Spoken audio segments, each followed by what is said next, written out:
위로와 기쁨이 필요합니다. 그런 제목입니다. 위로와 기쁨이 필요한 시대. 어떤 위로와 어떤 기쁨이 필요할까 하는 얘기입니다. 제가 아주 존경하는 선교사님 가운데 양성훈 선교사님이 계십니다. 이분은 원래 물리학을 공부한 물리학과 교수였죠. 경북대학 교수였습니다. 이분이 창조론과 기독교 세계관 이런 부분들에 대해서 물리학도지만 공부를 했습니다. 그래서 많은 기독 지성인들을 키워낸 분이기도 하고, 이분이 하나님 앞에 이제 부름을 받게 되고, 그리고 나중에 교수님의 자리를 내려놓습니다. 그리고는 캐나다 밴쿠버로 가게 되고, 그곳에서 파송을 받아서 밴쿠버 기독교 세계관 대학이라고 하는 대학을 세우고, 그곳에 이제 대학원장으로 오랫동안 선교 사역을 감당하게 되었습니다. 그러다가 지난 8월에 세계관 대학원장에서 정년 퇴임 후에 67세입니다. 한국의 나이로 67세에 남아프리카의 에스와티니라고 하는 그런 곳으로 다시 이제 파송을 받아 갔습니다. 자, 에스와티니라는 이 나라는 남아공과 모잠비크 사이에 위치해 있는 나라입니다. 우리나라 한국 대사관도 없는 나라이죠. 아프리카의 최빈국으로 참 선교사로서 그곳에서 마지막 노년을 보내게 된 것입니다. 양수훈 박사, 교수님이면서도 총장. 이분은 선교사로서 걸어온 길을 이렇게 돌아보면 그분의 인생의 길이 갈수록 좁아집니다.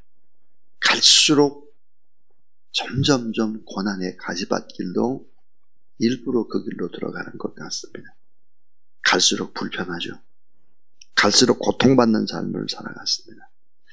에스와티 기독의과 대학 총장으로 갔는데, 기독의과 대학, 이 대학은 어떤 대학일까? 에스와티에서 맨 처음 대학입니다. 유일한 대학입니다.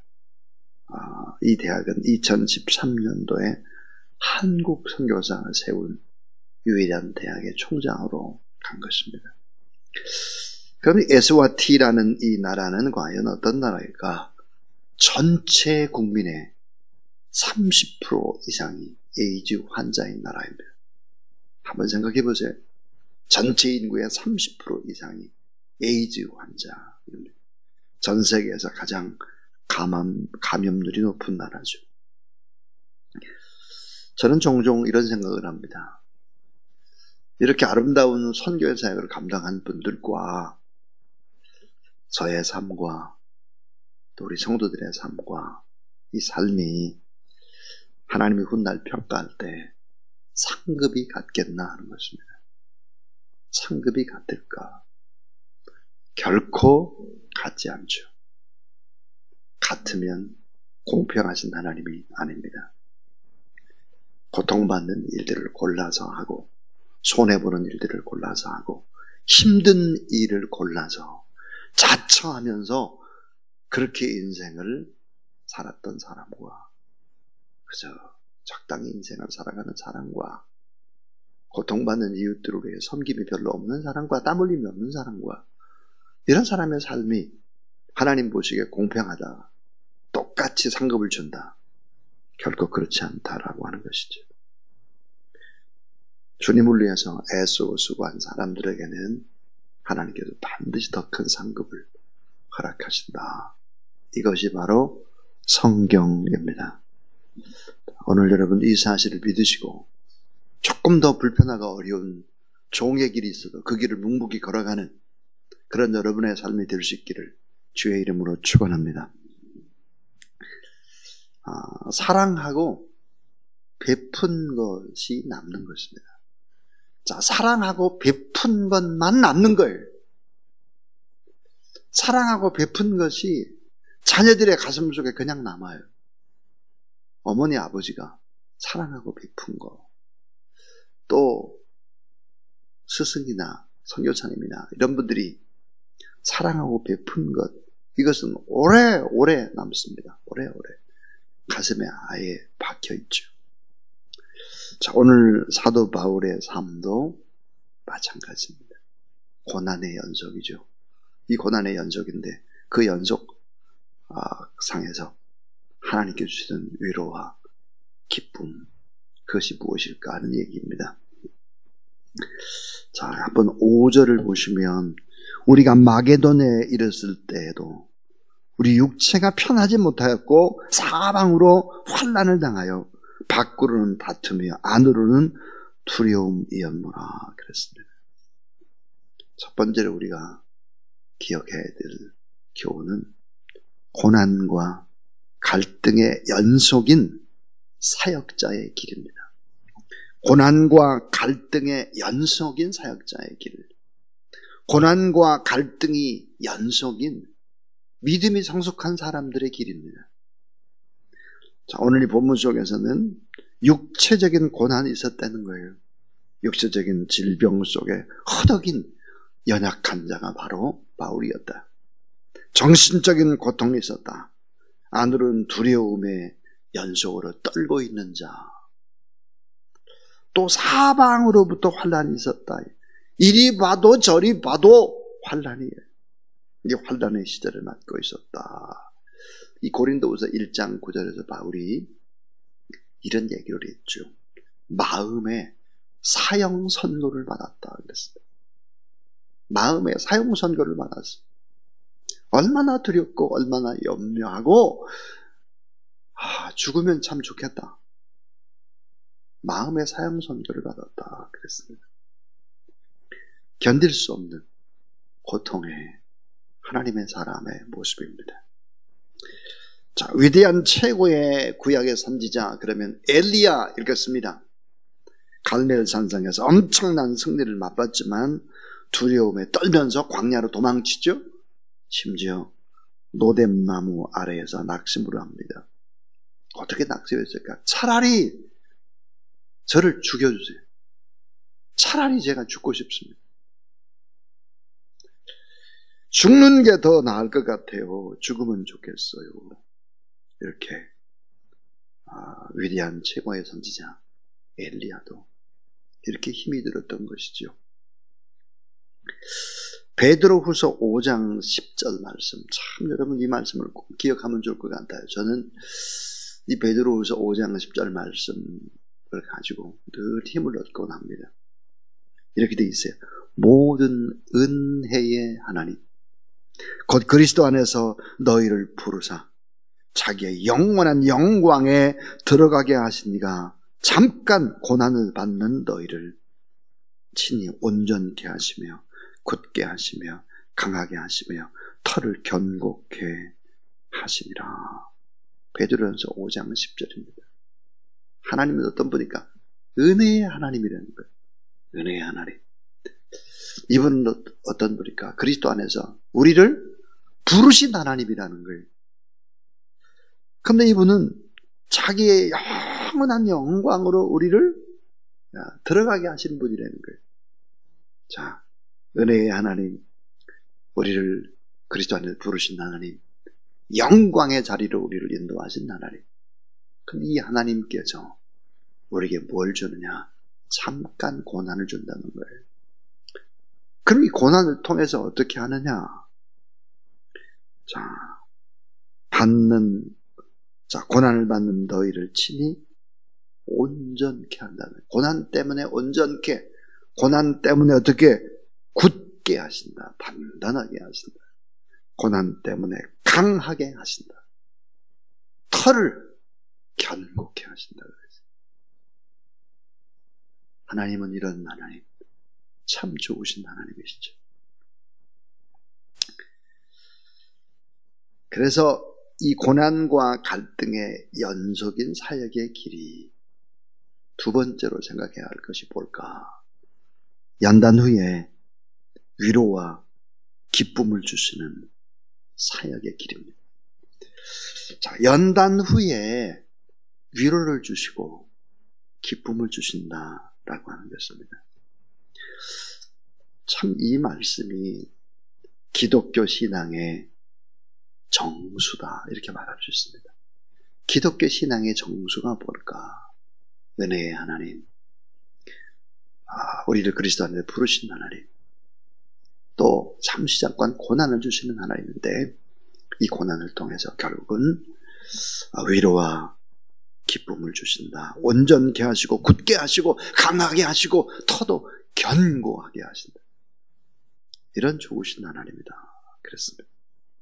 하나님의 능력과 하나님의 사랑과 하나님의 기쁨과 하나님의 위로는 연단 후에 찾아오는 것이다. 기독교 신앙의 핵심입니다. 신앙의 정수죠. 십자가 후에 부활이, 영광이 있게 되고 결국은 천국의 상급이 있게 된다 하는 것입니다. 오늘 6절과 7절 말씀을 보시면, 자, 그러나 낙심한 자들을 위로하시는 하나님이 디도가 오므로, 그래서 디도, 우리를 위로하셨으니 그랬습니다. 그리고 그가 온 것뿐 아니라 오직 그가 너희에게서 받은 그 위로로 위로하고 너희의 사모함과 애통함과 너희를 위하여 열심히 있는 것을 우리에게 보고함으로 나를 더욱 기쁘게 하였느니라 그랬습니다. 자, 낙심한 사역자를 위로해 주시는 하나님.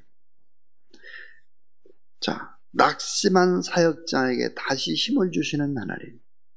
위로가 필요한 사역자, 기쁨이 필요한 사역자에게 어떻게 위로와 기쁨을 주실까 하는 거예요. 이렇게 주신다는 거예요. 그 하나가 뭐냐? 사람을 통해서 주신다는 거예요. 사람을 통해서 위로와 기쁨을 주신다는 거예요. 여러분, 위로와 기쁨을 주는 하나님의 사람들이 다 될 수 있기를 주의 이름으로 축원합니다.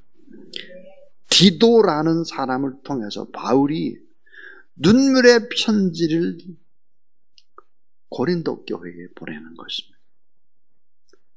눈물의 편지를 디도 편에 이제 고린도 교인들에게 보내는 것이죠. 그리고는 초조히 기다리는 것입니다.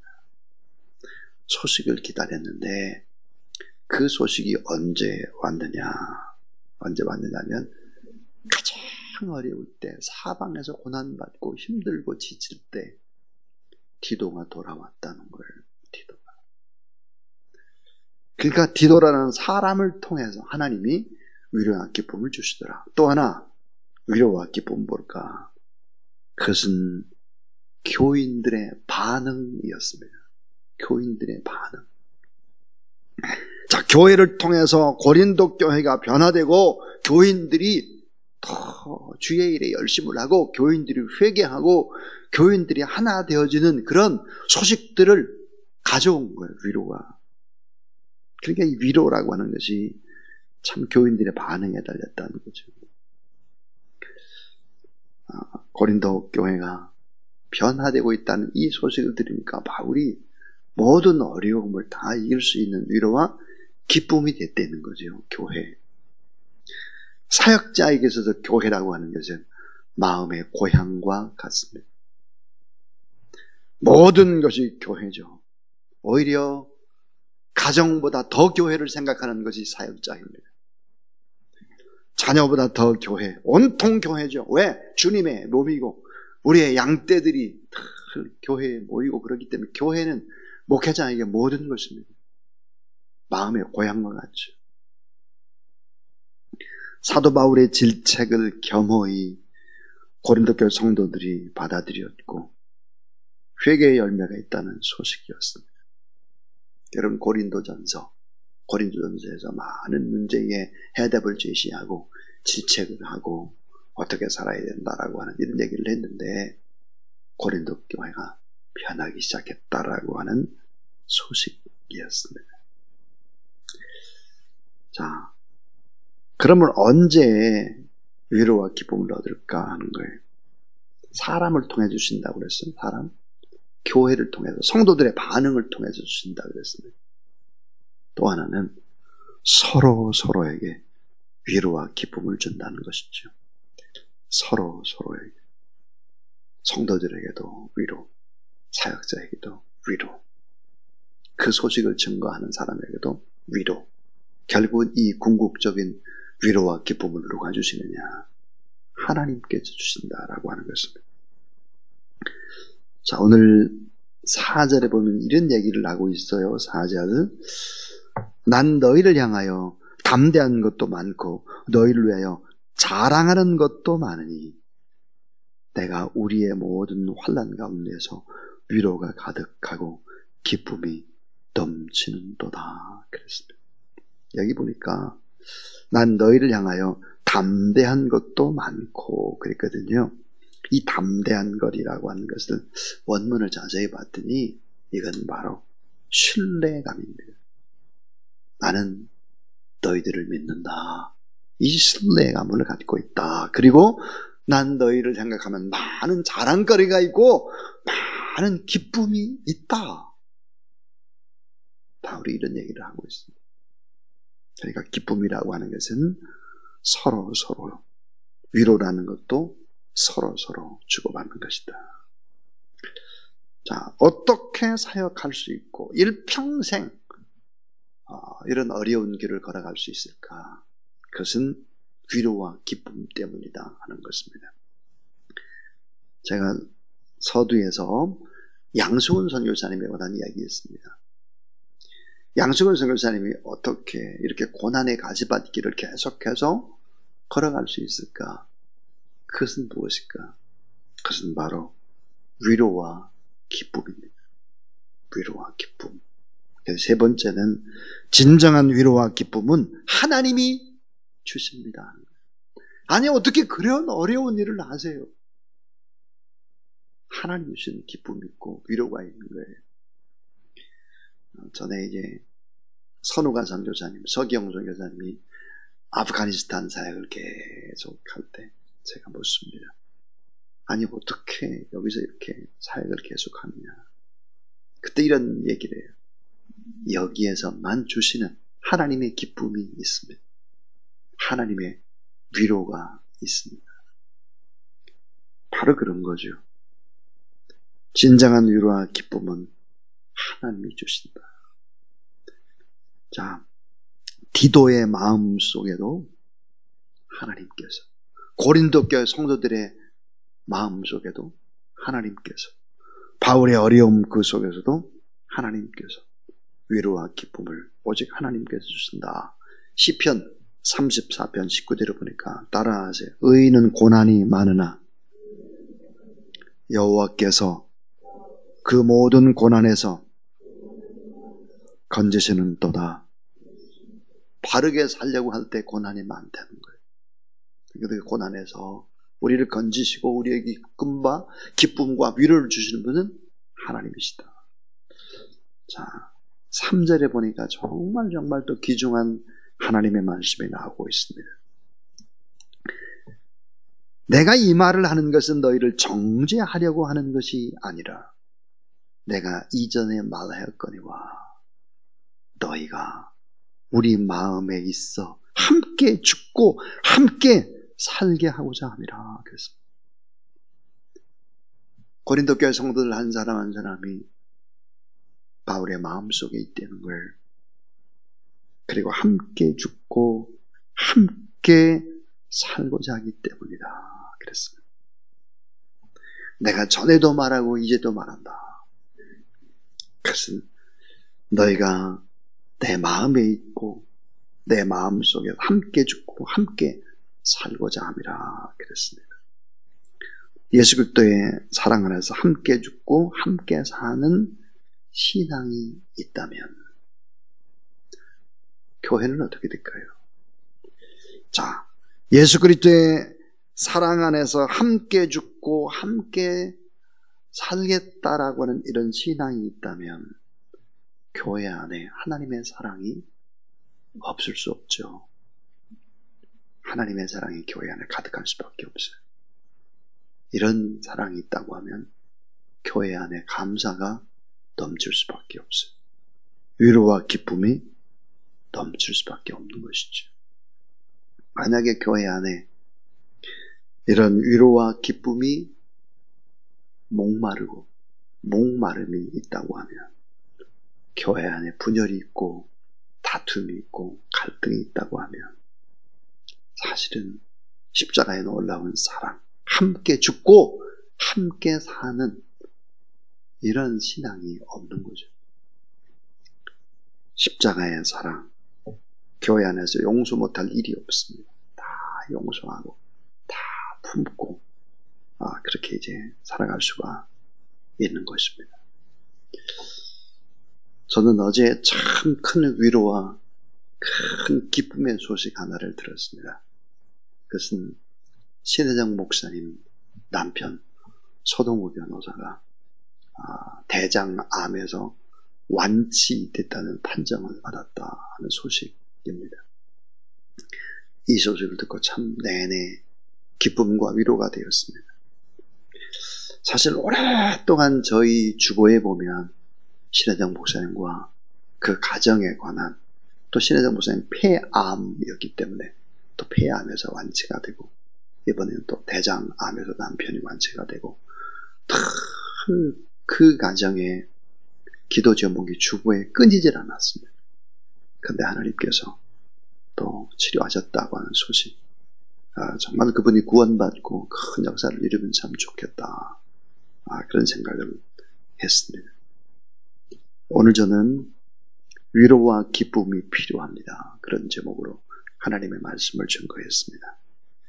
자, 고난과 갈등이 계속되는 연속의 사역의 길이 있다. 성도들이 그럴 수 있다는 거예요. 그러나 반드시 연단 후에 위로와 기쁨과 더 단단함과 더 귀한 축복을 주신다. 이게 기독교 신앙의 정수다 하는 얘기였습니다. 진정한 위로와 기쁨은 또 디도라든지 고린도 교회라든지 바울이라든지 이런 다 연결되어 있는 것은 하나님의 위로와 기쁨을 주시는 것이다 그랬습니다. 이 하나님의 위로와 기쁨이 오늘도 여러분에게 넘치게 되기를, 오히려 더 잠시 잠깐의 어려움 때문에 절대로 역사 일어나게 되길 주의 이름으로 축원합니다. 608장입니다. 608장 찬송하겠습니다.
내 주 예수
이젠 위로와 참된 기쁨을 허락하시는 우리 구주 예수 그리스도의 무한하신 은혜와 하나님의 사랑과 성령의 능력과 또 권능과 역사하심과 거룩한 기름 부으심이 하나님 앞에 나와 또 간절히 믿음으로 기도하며 나아가는 하나님의 사람들 머리 위에 이제로부터 영원토록 함께 하옵시기를 간절히 축원하옵나이다. 아멘.